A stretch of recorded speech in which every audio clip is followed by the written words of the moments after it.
Welcome back to the demonstrative video of photosynthesis. Photosynthesis is an anabolic process because the green plants can synthesize glucose in this process utilizing carbon dioxide from the atmosphere, water from the soil, and the chlorophyll pigments of the green plants can trap the solar energy where glucose is synthesized and oxygen is released to the atmosphere. But how to prove that carbon dioxide, chlorophyll and sunlight, these are essential to carry out this process. Also, glucose is synthesized and oxygen is released, which is the life supporting gas. Let us know that through some experiments.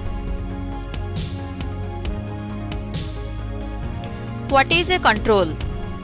A controlled experiment is one in which two almost identical experiments are set up.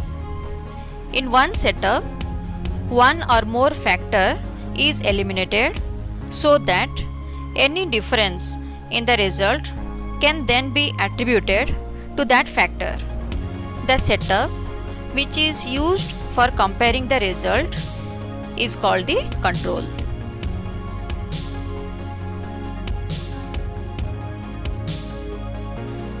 What is destarching? Let us simplify the term.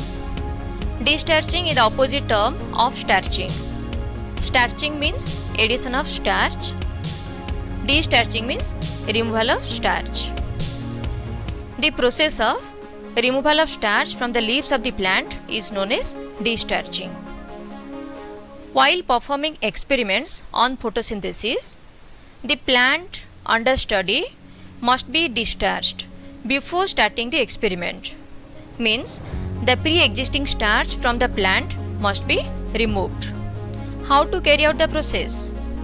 The process of destarching is carried out by keeping the plant in darkness for 24 to 48 hours. During this period, all the starch from the leaves of the plant will be removed and stored in the storage organs like the roots.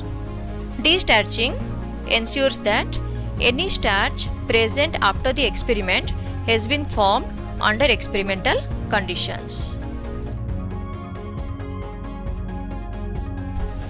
The aim of the experiment is to test a leaf for starch. It is also known as starch test.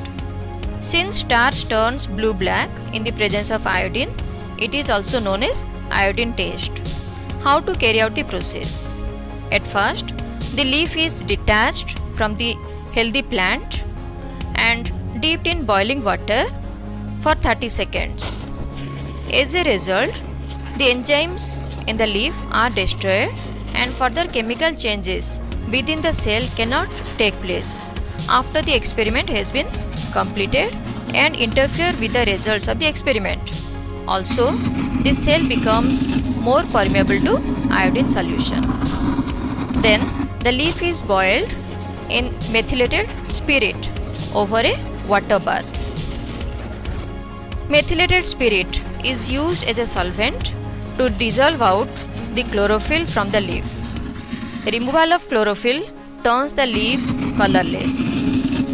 The white leaf allows color changes taking place due to the iodine test to be easily seen.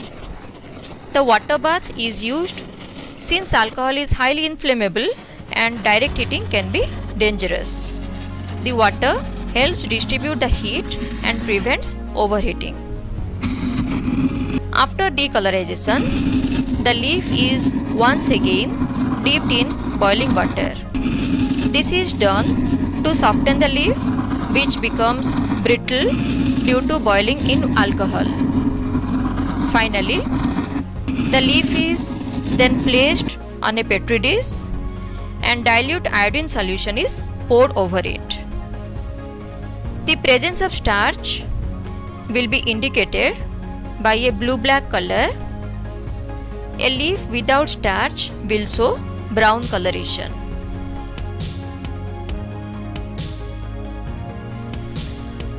The aim of the experiment is to show that sunlight is necessary for photosynthesis.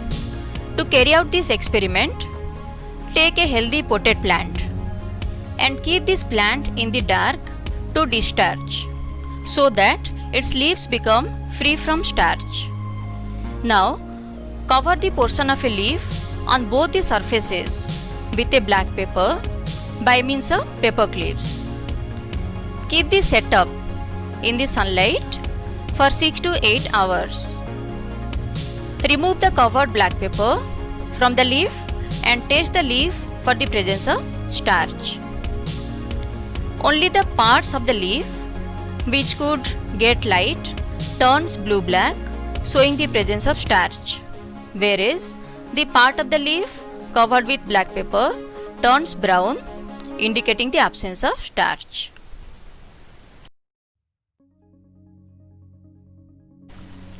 The aim of the experiment is to show that chlorophyll is necessary for photosynthesis.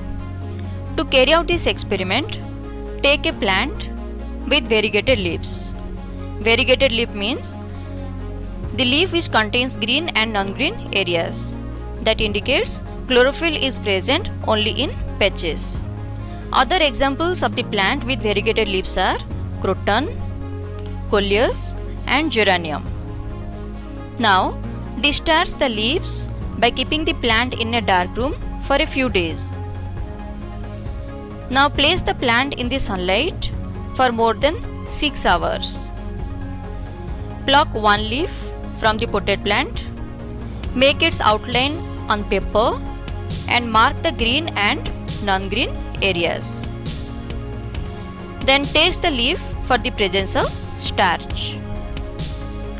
Only the green parts of the leaf turn bluish black, showing the presence of starch, while the colored areas remain brownish in color, that shows absence of starch.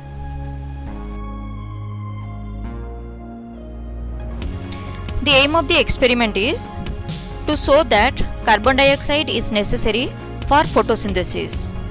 To carry out this experiment, take a potted plant and place it in the dark for 48 hours to discharge the leaves. Then introduce one of its leaves through a split cork into a conical flask containing some amount of potassium hydroxide solution, that is known as caustic potash. Part of the leaf remains outside the flask and part of the leaf remains inside the flask.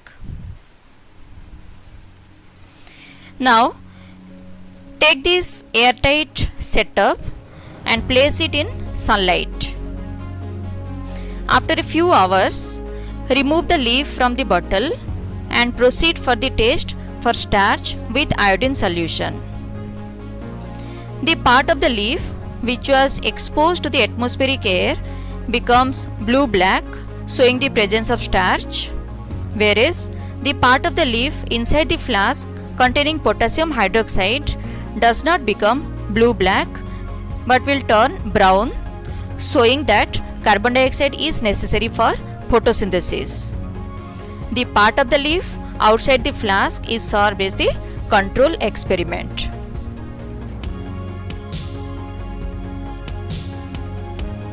The aim of the experiment is to show that oxygen is produced during photosynthesis. To carry out this experiment, take a few leafy branches of an aquatic plant in a beaker containing pond water and cover them by a short-stemmed funnel. The funnel is kept slightly raised to allow free circulation of water. Then invert a test tube full of water over the stem of the funnel. Ensure that the level of water in the beaker is above the level of stem of the inverted funnel. Place the apparatus in the sun for a few hours. Bubbles of the gas will collect in the test tube. But how to know whether it is oxygen gas or not? So, taste the gas in the test tube by inserting a glowing splinter which will burst into flame, which shows the presence of oxygen. Heterotrophs depend upon the autotrophs directly or indirectly, both for food and also for oxygen. That's why the green plants are considered as pioneers of living organisms. Meet you in the next video. Thank you and have a good day.